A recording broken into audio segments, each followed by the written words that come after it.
Hi guys, நாங்க தான் உங்க ஜிகே மெமரிஸ். ஆக்சுவலி என்ன வீடியோ பாத்தீங்கன்னா, நேற்று பர்கர் சேலஞ்ச் போட்டிருந்தோம். அது வந்து நிறைய பேர் வந்து பனிஷ்மெண்ட்டுக்கு வந்து காய் பச்சை மிளகாய் சாப்பிட சொல்லியிருந்தீங்க. அதுக்காக தான் இந்த வீடியோ. ஸோ மேடம் இப்ப சாப்பிடுவாங்க. ஆனா என்னால இதை சாப்பிட முடியுமான்னு தெரியல. நான் ஜஸ்ட் ட்ரை பண்றேன். கடகடன் கிடைச்சும் இல்ல கவி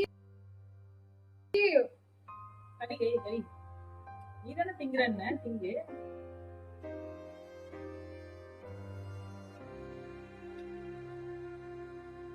ஒன்னே போதும், ஒன்னே சாப்பிட்டு சரி.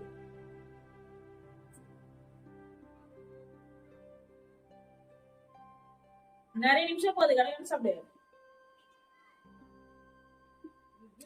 சாப்பிடணுன்ற முடியுது பசுமா சாப்பிடு, சீக்கிரம் சாப்பிடு. ஒரு நிமிஷத்துக்கு மேல போயிடுச்சு video. Fast. Okay guys, punishment முடிஞ்சது. அவ்வளவுதான். இதுவே பர்ஃபெக்ட்.